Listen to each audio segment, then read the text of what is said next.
Halo Sobat Indoban, sahabat Indojoy Film. Dan ini adalah sebuah film berjudul Henry Tua tahun 2021 yang akan menceritakan tentang seorang petani yang memiliki masa lalu kelam harus kembali berhadapan dengan situasi yang membuatnya harus kembali menjadi sosok kelam tersebut. Buat Anda yang suka adrenalin, film ini didedikasikan buat kalian. Mari kita ke filmnya.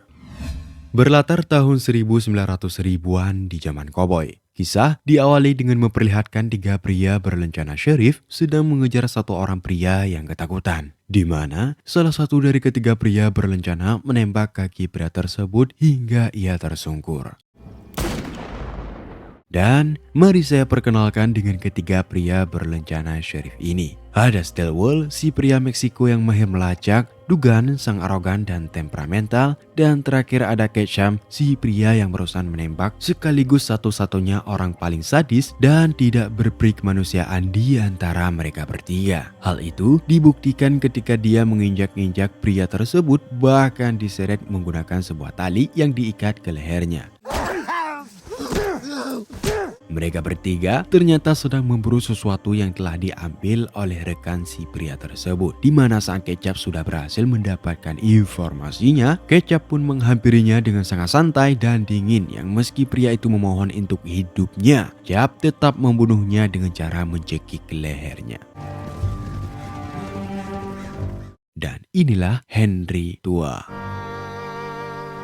Kisah akan berfokus pada seorang petani tua bernama Henry. Ini penampakannya sepeninggalan sang istri 10 tahun lalu akibat demam membuatnya harus menjadi ayah sekaligus ibu bagi putranya yang bernama White. Yang mana kuburan mendiang istrinya nampak terawat dengan baik. Hal itu membuktikan bahwa Henry adalah seorang pria yang baik yang mencintai istrinya dengan sepenuh hati. Di situ ada juga pria yang bernama Al, yang merupakan kakak ipar Henry alias pamannya White, di mana Al memiliki sebuah peternakan yang lokasinya tak jauh dari sini. Throw it in a pen. Tak lama berselang setelah Al pulang, Henry dan White melihat ada seekor kuda yang berjalan sendirian tanpa penunggangnya. Lantas, mereka berdua pun pergi untuk memeriksa yang di situ terdapat bercak darah yang sepertinya pemilik kuda ini terluka dan mungkin terjatuh di suatu tempat. Let's go look for the rider. Henry kemudian menyuruhnya White untuk kembali ke rumah meskipun White ingin ikut bersamanya, di mana Henry akan pergi mengikuti jejak kuda tersebut untuk memastikan apakah pemiliknya masih hidup ataupun sudah mati. Setelah berkuda cukup jauh, akhirnya Henry menemukan sekujur tubuh manusia yang sepertinya dialah pemilik kuda tadi, yang setelah diperiksa pria itu ternyata masih hidup meski dengan luka tembak yang cukup parah. Namun yang mengejutkan Henry adalah ketika dia melihat tas berisi uang dengan jumlah yang sangat banyak. Namun karena tidak ingin terlibat, Henry sempat mau meninggalkan pria tersebut, tetapi karena hati nuraninya masih ada, Henry pun kembali untuk membawa pria itu bersamanya dan menutupi jejak sebaik mungkin agar tidak ada orang yang menyadari TKP tersebut. Sesampainya di rumah, Henry segera meminta bantuan putranya untuk mengobati pria yang sedang terluka ini. Di mana Henry sadar betul jika pria ini pasti sedang terlibat suatu masalah ataupun bahkan yang lebih buruk lagi, sedang diburu oleh seseorang yang tebakan Henry sangatlah benar. Karena si pria ini sedang diburu oleh tiga pria berlencana syarif, yakni Ketchum dan dua temannya. Keesokan paginya, karena si pria tak kunjung siuman, Henry pun mengikat tangannya di ranjang jaga-jaga apabila ia siuman dan agresif yang bisa membahayakan putranya. Di mana Henry berencana untuk kembali ke TKP tempat ditemukannya pria ini dan White diminta untuk tetap di sini menjaga pria tersebut. White rupanya selama ini dilarang untuk menggunakan senjata api oleh ayahnya. Sehingga ketika Henry sudah pergi, White diam-diam sudah mengetahui di mana Henry menyembunyikan pistolnya. Dan segera mengambil pistol tersebut untuk latihan menembak di belakang rumah. Pria yang sedang terluka ini bernama Corey. kita akan dibawa ke dalam mimpi buruknya yang di situ situasi sedang sangat kacau. Dia yang saat itu masih bocil pun melihat seorang kriminal ditembak mati di depannya. Dan dia masih ingat betul dengan perkataan pria itu yang mengatakan, "Tetap tegakkan kepalamu, kau akan baik-baik saja." Kembali ke Henry yang sudah tiba di dekat TKP. Di situ, dia melihat ada 3 pria yang merupakan Kecap dan kedua rekannya yang ternyata berhasil melacak arah Corey melarikan diri. Disinilah kita akan mulai diperlihatkan dengan betapa terlatih dan berbedanya Henry dengan seorang petani biasa. Dia secara sembunyi-sembunyi merangkak di antara alang-alang untuk mengamati apa yang sedang Kecap dan kedua rekannya bicarakan. He was here. Don't look like it to me. Sebagai seorang pelacak handal, Stillwell tentu sudah tahu bahwa tempat ini pernah disinggahi oleh Corey. Namun, ia sangat dibuat takjub dengan apa yang telah dilakukan oleh orang yang menutupi jejak ini. Menurutnya, orang ini bukanlah orang sembarangan karena dari segi kerapihan dan ketelitiannya, jelas bahwa orang biasa tidak akan terpikir sejauh ini untuk menutupi jejaknya. Whoever it is knows what he's doing. Setelah beberapa saat, mereka mendengar ada sesuatu dari balik alang-alang. Secara perlahan, mereka bertiga pun menghampiri titik tersebut yang ketika sudah sampai, tidak ada siapa-siapa di sana. Kecuali sebuah jejak merangkak yang pastinya ada seseorang yang sedari tadi mengamati mereka bertiga. Kembali ke rumah Henry, yang dimana White sempat dibuat bingung ketika si Corey sudah siuman mendapati dirinya di tempat asing yang tentu membuat Corey siaga. Dan melepaskan ikatan di tangannya, Corey langsung mengambil sebilah pisau dan mengancam White untuk berhenti bergerak. Namun tiba-tiba, setelah siuman kedua kalinya, kini ia sudah terikat di kursi dan Henry sedang memanaskan sebilah pisau untuk ditusukkan ke luka tembaknya. Tujuan dilakukan itu adalah untuk mengambil peluru yang bersarang di bahunya Corey. Corey kemudian memperkenalkan bahwa ia adalah sheriff, yang dimana ia mengklaim bahwa dirinya sedang dikejar oleh 3 orang bandit yang menyamar sebagai sheriff. Siapa lagi kalau bukan Kesham, Dugan, dan Stillwell. Entah seperti apa kronologi awalnya, tetapi Corey memperingatkan Henry untuk segera pergi dari sini. Karena jika sampai ketiga bandit itu datang ke sini, maka mereka tidak akan segan-segan untuk membunuhnya.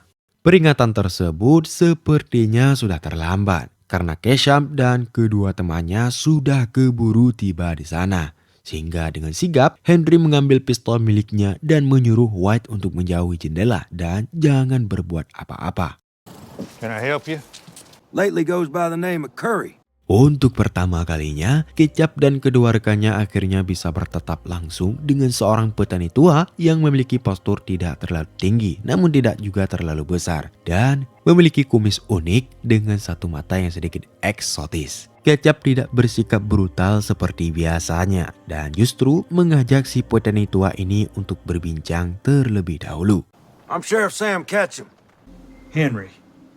Dengan sopan santun, Kesham bertanya mengenai seseorang memiliki ciri-ciri seperti Curie, di mana dia mengklaim bahwa Curie adalah seorang kriminal yang telah mencuri sejumlah uang dan mereka bertiga adalah penegak hukum yang sedang menjalankan tugasnya untuk menangkap si Curie tersebut. Dengan posisi siap menembak, Henry menjawab bahwa dirinya tidak melihat orang yang disebutkan barusan, di mana dia mengaku hanya seorang petani biasa yang tidak ingin terlibat masalah apa-apa. Dan luar biasanya, Kecap serta kedua rekannya pun pergi begitu saja tanpa ada ketegangan ataupun keributan sedikit pun. That it does. They'll be back. Masih di wilayah ini, Kecap serta kedua rekannya beristirahat sambil membahas tentang petani tua yang barusan mereka temui. Menurut Kecap, Henry memukang pistol dengan cara yang tidak biasa dan tidak sama dengan seorang petani pada umumnya, yang pada intinya mereka menyadari betul jika Henry sudah berbohong dan Curie sengaja disembunyikan di dalam rumah tersebut. Alhasil, Dugan diberi tugas untuk mengamati rumah Henry dan diperingatkan untuk jangan bertindak gegabah karena saat ini dia sedang menunggu pasukannya yang sedang dalam perjalanan sebagai bala bantuan untuk membantu mereka dalam menemukan si Curie. Kembali ke Henry yang mencoba untuk menelisik asal-usul si Curie ini untuk memastikan apakah benar dia seorang sheriff ataupun bukan. You and me ever met? That I'd remember. Dan dari kisah yang diceritakannya memang benar bahwa Curie adalah seorang penegak hukum. Namun Henry cukup terkejut saat mendengar jika Curie ini lahir di daerah New Mexico. Lebih tepatnya di sebuah desa bernama Fort Summer yang mana di situ merupakan sebuah lokasi yang menjadi saksi atas kematian sang pembunuh terkenal bernama Billy the Kid. Bukan hanya dongeng, Billy the Kid ternyata memang ada di dunia nyata. Teman-teman bisa cek sendiri di Google, tercatat dia telah membunuh sekitar 27 orang tanpa alasan yang diketahui dan pembunuhan itu sudah dilakukannya sejak Bill the Kid masih berusia sangat muda. Yang mana mimpi buruk yang kita lihat tadi merupakan kilasan dari masa lalunya yang saat dia melihat langsung dengan mata kepalanya sendiri jika Billy the Kid ditembak di bagian dada. Henry pun melepaskan ikatannya setelah dia merasa bahwa semua yang dikatakannya adalah jujur. Namun tak lama kemudian muncullah beberapa tembakan yang ternyata berasal dari si Dugan. Yang kita tahu tadi, Ketchum menyuruhnya untuk jangan bertindak sendirian, namun karena kurangnya kesabaran dan ketawakalan, akhirnya Dugan memilih untuk bertindak duluan. Henry terpaksa harus mengambil shotgun dan melakukan perlawanan demi melindungi putra dan tempat tinggalnya. Sebagai seorang petani tua biasa, Henry nampak sangat tenang sekali menghadapi bahaya ini. Seolah-olah sudah terbiasa berada dalam situasi seperti ini. Dia menembak ke arah kolong rumah tepat saat Dugan sedang merangkak di dalam sana. Yang karena ketakutan, Dugan akhirnya keluar lalu ditangkap oleh Henry dan... Tanpa ragu Henry pun membunuh Dugan dengan cara menenggelamkan kepalanya ke dalam kubungan tanah basah. Lalu, jasadnya dibuang ke dalam kandang untuk dimakan oleh babi-babi peliharaannya.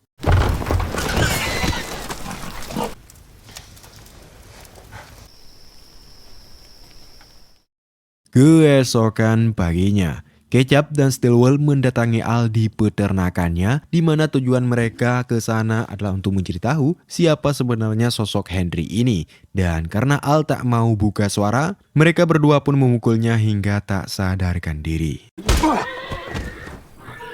Kembali ke Henry dan White yang disarankan untuk jangan ikut campur dalam urusannya.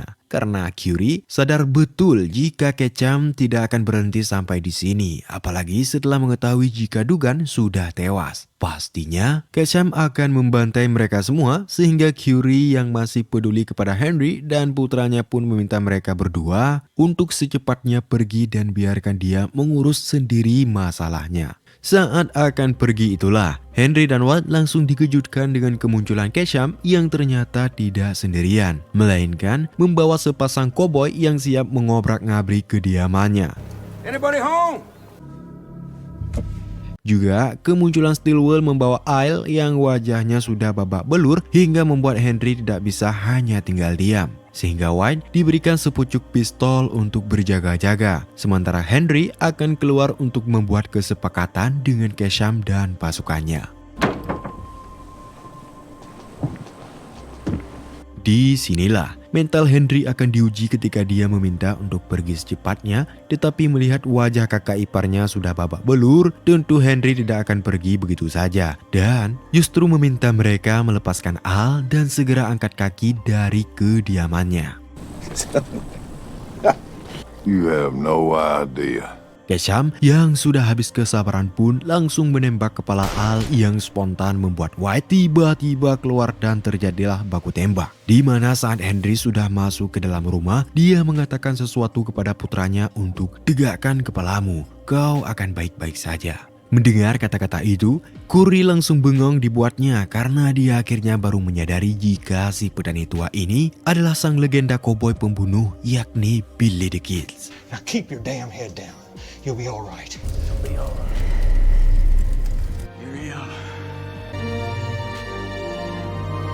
Henry pun keluar dengan santai sambil mengangkat kedua tangannya ke atas dan terjadilah. Ya, Henry akhirnya membuktikan siapa dia sebenarnya, di mana Henry bisa mengokang senjata dalam waktu 0,2 detik, sehingga sebagian pasukan tersebut dapat dilumpuhkan dan hanya menyisakan beberapa dari mereka saja yang masih hidup. Dan layaknya John Wick yang tidak hanya mahir menggunakan senjata api, Henry juga bisa memanfaatkan sebilah pisau untuk membantai mereka semua, di mana dengan strategi cerdas dia membunuh satu persatu pasukan yang tersisa. Tersisalah Stillwell yang masih berkeliaran. Dia nampak ketakutan setelah melihat semua temannya sudah tewas, sehingga Stillwell memilih untuk kabur dari sana. Tetapi Henry sudah menyambutnya di depan yang karena tak punya pilihan lain, Stillwell pun berpura-pura menyerah dan...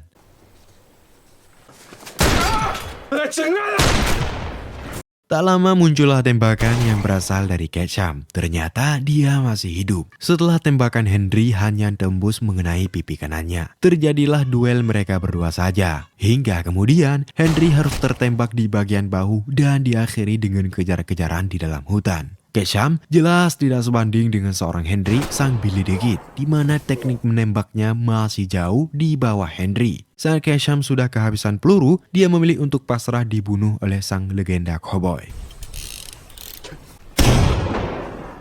Setelah semua selesai, Henry pun pulang kembali ke rumah dan beruntung White masih baik-baik saja, serta Curry yang juga masih bisa bertahan hidup. Namun ketika White disuruh mengambil air dan Henry sedang mencoba untuk mengobati Curry, tak sengaja dia melihat ada sebuah tanda bekas luka di lengan Curry. Dan apa yang terjadi? Tie off his leg. Akhirnya terkuaklah sebuah fakta menarik jika sebenarnya Curry merupakan satu komplotan dengan Ketchum. Hal itu ditandai dengan bekas luka pada lengannya yang merupakan sebuah janji tanda kesepakatan antara dia dan kelompok Ketchum. Ain't that a lot? I just never told you the whole truth. Di mana Curry memang seorang sheriff, namun dia adalah seorang oknum penegak hukum yang ikut merampok uang tersebut. Yang karena Curry terlalu serakah dan ingin memiliki uang itu sendirian, dia rela diburu oleh Ketchum dan pasukannya. Lantas, kenapa Curry menembak Henry yang jelas-jelas sudah baik mau menolongnya? I could never swear you done the things they said. Nah, sejak kecil, Curry terus dihantui oleh bayang-bayang Billy the Kid yang telah membunuh majikannya tempat dia bekerja dulu. Di mana, sebagai penegak hukum yang haus akan kehormatan, Curry nekat membunuh Henry karena itu adalah sebuah kehormatan baginya yang bisa membunuh seorang Billy the Kid yang melegenda. Namun perasaan bangga itu ternyata tak tertahan lama setelah White muncul dan langsung membunuh Curry saat itu juga. I don't even remember you. You hold on, I'll get the doc. Di detik-detik sakaratul maut, Henry berpesan kepada White untuk jaga diri baik-baik. Dan ketika kabar kematiannya sudah tersebar luas ke orang-orang, maka akan muncul gosip-gosip mengenai kehidupan masa lalu Henry. Ada yang benar, tapi banyak juga yang salah. Sehingga White disarankan untuk jangan terlalu percaya gosip-gosip tersebut. Setelah menguburkan jasad ayahnya tepat di samping kuburan ibunya, White tak punya alasan lagi untuk tetap bertahan di sini. Sehingga dia memilih untuk melakukan perjalanan panjang demi untuk mencari jati dirinya yang sesungguhnya. Dan siapa yang tahu jika White akan menjadi next Billy the Kid, sama seperti Henry ayahnya. Tamat. Ending yang sangat membagongkan. Terlepas dari benar dan tidaknya kisah film ini, namun yang jelas, pesan yang bisa kita ambil dari film ini adalah jangan menilai seseorang dari luarnya saja. Bisa saja orang seperti itu justru lebih hebat dibanding dengan dirimu.